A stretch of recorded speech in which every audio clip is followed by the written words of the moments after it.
근데 한용운 작품 배운 적 있나? 우리 그런 거 있지. 작품이 있으면 다양한 관점으로 해석 방법이 있어요. 작품을 작가가 쓰고, 작가는 본인이 살고 있는 사회나 시대의 영향을 많이 받고, 이걸 독자가 읽고, 이거 설명하는 이론이 중등 때도 한 번 나오고, 고등 때도 한 번 나오는데, 수특에도 항상 나오거든? 근데 이걸 할 때 딱 설명하기 좋은 작품을 쓴 작가가 한용운 씨. 왜냐면, 한용운 시인의 삶을 보면은요, 원래는 독립운동가셨어. 근데 이제 일제 탄압을 피해서 간 곳이 산에 있는 절. 절에 이제 지내다 보니까 스님들과 같이 생활했을 거 아니야, 그치? 뭐 디테일은 모르지만 뭐 어쨌든 그러다 보니 승려가 되셨지. 그리고 거기서 정말 주옥 같은 작품이 너무 많이 진짜 수특에서 얘들아, 이분이 시인이시기도 하시잖아, 그치? 이분이 쓴 그 시집 임해침묵. 근데 사실 그분의 맛을 좀 살리려면 임해침묵이라고 해야 되거든. 요게 시집 이름인데 그 시집 안에 들어있는 대부분의 작품이 매년 이 수특에 돌아가면서 나와. 다 정말 주옥 같아. 다 주옥 같아. 매년 나와. 매년. 근데 매년 수업해. 근데 봐봐. 이렇잖아. 그치? 그래서 보통 이 한용운님의 시에 나오는 요 님 있지, 님. 요 님을요, 님 또는 당신이라는 말로 굉장히 많이 나오거든요. 저 님을요, 해석하는 방법이 이렇게 다양하게 해석해야 돼. 일단은 여기에 맞춰서만 좀 해석을 해보면, 뭐 이거는 됐고, 이런 게 있고, 맞춰서 좀 해석을 해보자. 유명한 구절을 써볼까? 그 님의 침묵에, 임은 같지만, 나는 임을 보내지 않았습니다라는 유명한 역설법이 있죠. 뭔 소리야? 님이 갔는데 나는 님을 안 보냈대. 근데 이거를 한번 해석을 해보자, 얘들아. 독립운동가였던 한용운의 생을 생각해 본다면 일단 일제강점기로 생각을 해보자. 일제강점기였겠지? 일제강점기였으니까 독립운동을 했겠죠? 그러면 여기서의 님은 누굴까? 우리 조국. 조금 더 디테일하게 하면은 우리 국권 이런 것들, 그치? 조국이나 국권으로 얘기할 수 있는 거야. 그러니까 이건 무슨 소리야? 국권은 빼앗겼지만 내 마음속에 애국심은 뺏기지 않았다. 이렇게 해석할 수 있는 거 아니에요? 이것은 그러면 그럼 괜히 지웠나 봐. 자, 이거 아까 시대였죠, 시대. 이 시대적 관점으로 해석한 거 아니에요? 그치? 시대적 관점으로 해석하면 저 임은 조국이나 국권이 되는 거고. 이해됐어요? 또는 우리 여기 승려로 가볼까요? 승려는 뭐야, 얘들아? 작가의 삶을 생각해 보는 거야, 얘들아. 그러면 승려의 삶으로 생각해 보면은 이거 뭐야? 작가의 삶을 한번 생각해 볼까? 그럼 이제 뭐가 되는 거니? 불교의 기계 때문에, 얘들아. 그럼 이게 뭐야, 얘들아? 종교적인 진리로 해석이 되기도 해요, 얘들아. 그러니까 종교적인 진리는 참으로 얻기 어려운 것이지만 나는 항상 그것을 얻기 위해서 노력한다, 깨달음을 얻기 위해 수행한다, 이런 의미로 해석을 하기도 해요. 알겠죠? 자, 그 다음에 또 하나, 또 작가 맥락이기는 하지만 또 작가 맥락에서 시인이시기도 하잖아, 그치?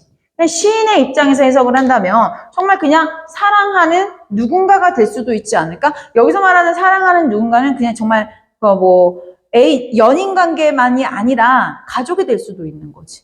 그죠? 예를 들면 사랑하는 나의 여동생이 죽었어. 여동생이 죽었지만 내 마음속에서 여동생을 잊지는 못했다. 이렇게도 해석을 할 수 있는 거죠. 그래서 이런 것들을 설명을 할 때 가장 회자되는 시인이 이제 한용운 시인. 우리가 오늘 배우는 작품에도 당신이 등장합니다.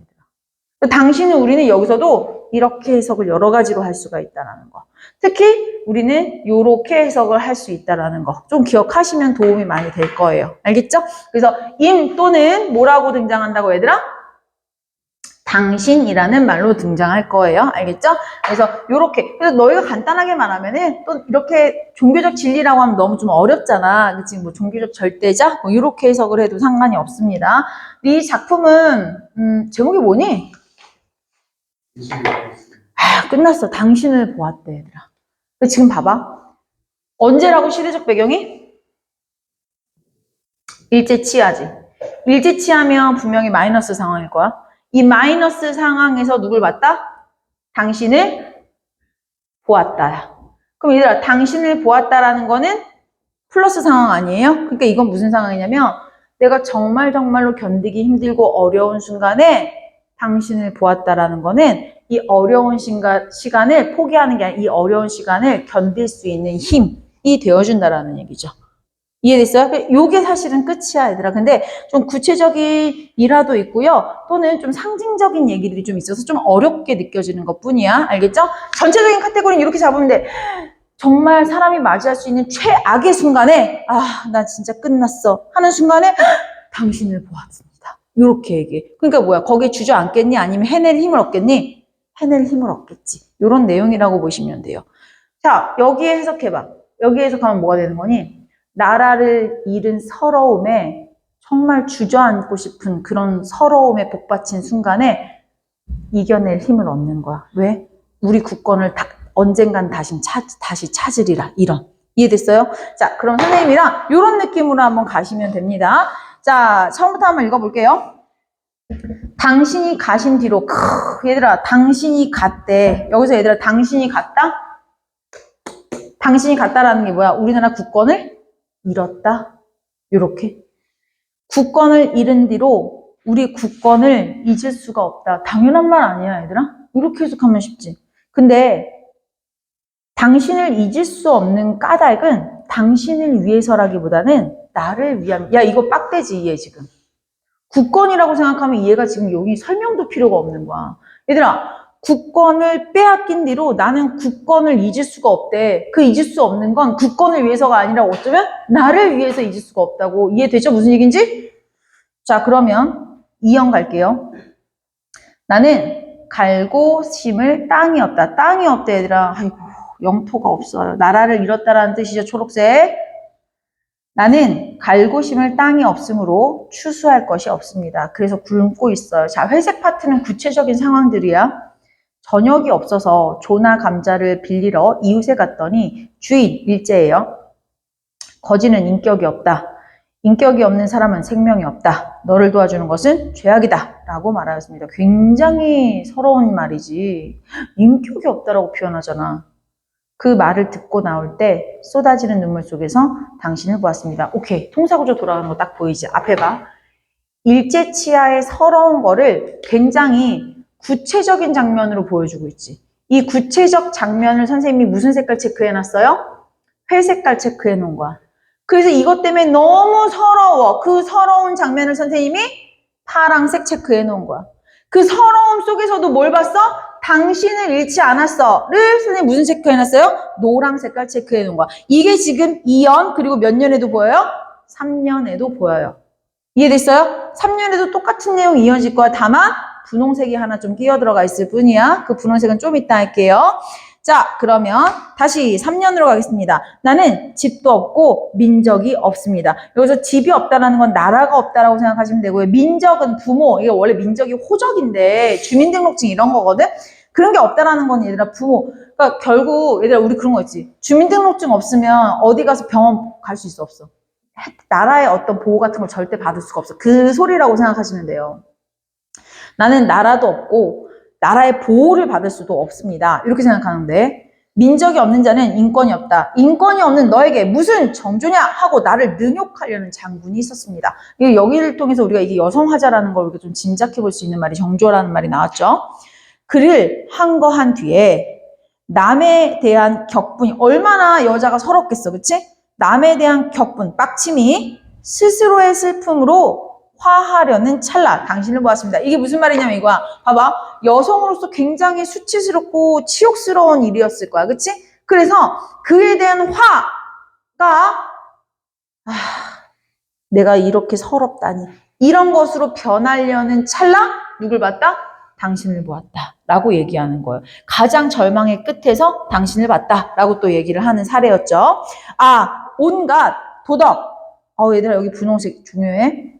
윤리, 도덕, 법률은 칼과 황금의 제사를 지내는 연기인 줄 알았습니다. 얘들아 여기서 잘 봐.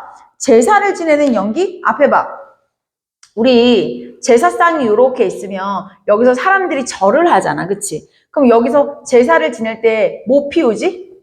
향 피우잖아. 그러니까 여기 이게 연기야, 연기. 알겠죠? 그러니까 여기서 이게 사람들이 제사를 지낸다라는 거는 어디 있는 걸 모시는 거야? 여기 있는 걸 모신다라는 얘기 아니겠어요? 그치? 근데 잘 봐. 윤리, 도덕, 법률. 얘들아, 윤리, 도덕, 법률은 사회적 규범이죠. 근데 칼과 황금에다가 우리 세모 쳐볼까?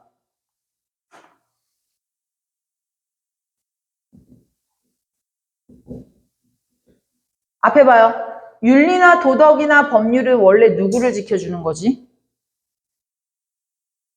원래는요, 국민 또는 조금 더 디테일하게 말하면 보호가 필요한 약자? 그지? 이런 사람들을 보호하는 기능이 이런 법률 아니야? 근데 이것들이 지금 누구를 모시고 있대? 칼이랑 황금을 모시고 있대. 칼이랑 황금은 뭐예요? 칼, 무력, 권력. 황금은 뭐예요? 돈. 그러니까 국민이나 약자를 보호해줘야 되는 법률, 사회적 규범이 지금 누구를 모시고 있대, 얘들아? 권력이랑 칼 뭐라 그랬죠? 돈을 모시고 있대잖아, 얘들아. 이해됐어요? 그러니까 약간 이렇게 생각하면 돼. 일제강점기에 있었던 법들은 우리 국민을 보호해줬을까? 아니지. 누굴 위한 법이었을까? 일본을 위한 법들이었겠지. 이해됐어요? 그래서 우리 분홍색 봐봐.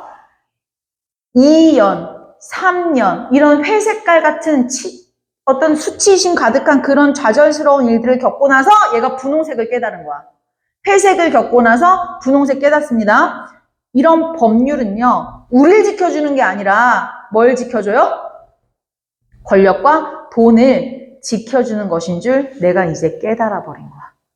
이해됐어요? 그러니까 여기서 제사 지내는 연기를 그냥 그걸 지켜줬다라고 바꿔서 읽으면 좀 편하게 읽을 수 있죠. 이해돼요? 무슨 얘기인지? 자, 다시 가겠습니다.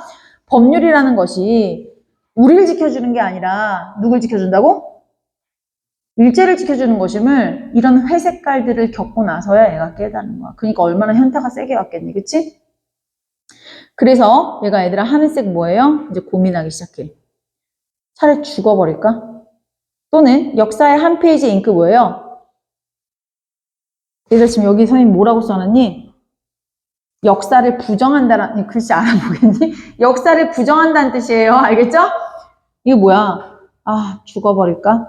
또는 역사를 부정해버릴까? 술을 마실까라는 건 포기한다는, 이 현실을 포기한다라는 거야. 포기할까? 망설일 때. 그 지식인이라면 이런 순간에 어마어마한 고뇌를 겪을 거란 말이야. 그 고뇌를 이렇게 표현한 거야, 얘들아. 차라리 죽어버릴까?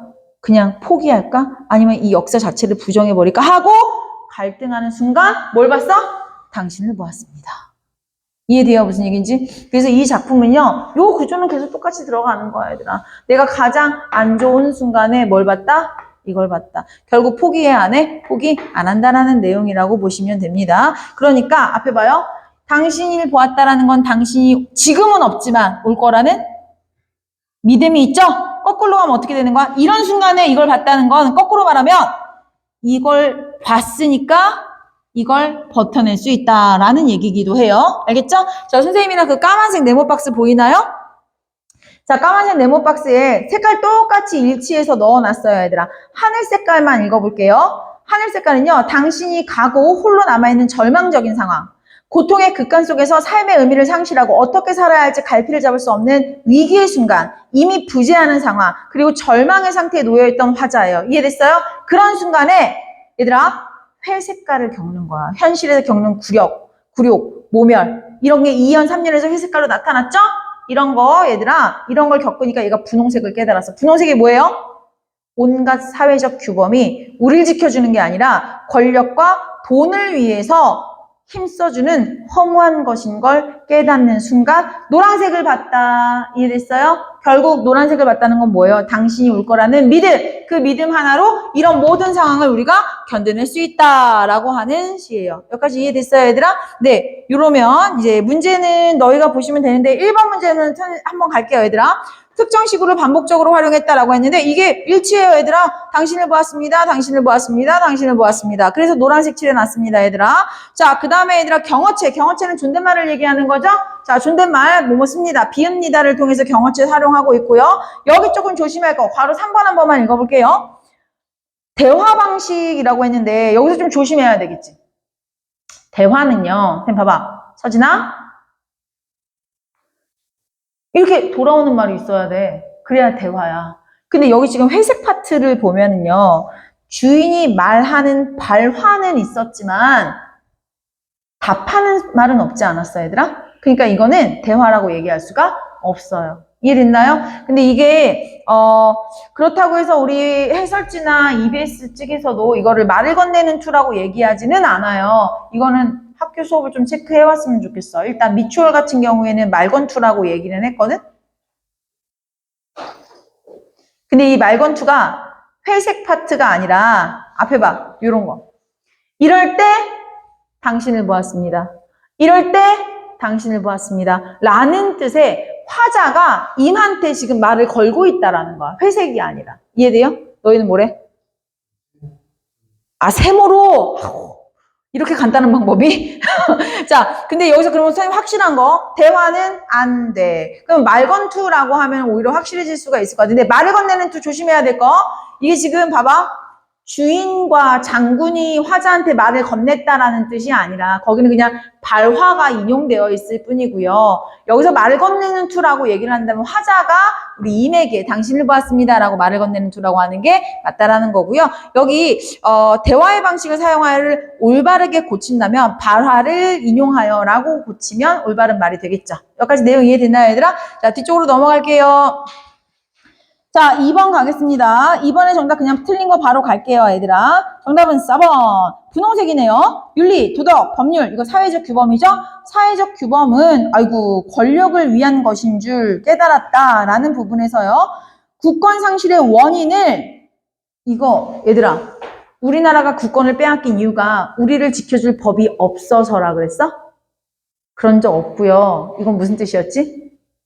지금 국권은 빼앗긴 상태고, 지금 국권 빼앗긴 상태에서 우리를 지켜준 법이 없구나라고 얘기하는 부분이지. 우리를 지켜줄 법이 없어서 나라를 뺏겼어 라고 하는 관계는 아니죠. 이 인간관계가, 선후관계가 이게 아예 관련이 없는 얘기지. 이해됐어요? 자, 그래서 정답은 4번입니다. 자, 그러면 나머지 3번은 너희가 그냥 보시면 되기 때문에 굳이 풀이하지 않겠어요. 자, 그러면은 요거 민서봐, 요거 한번 끊어주세요. 그러면 우리 마지막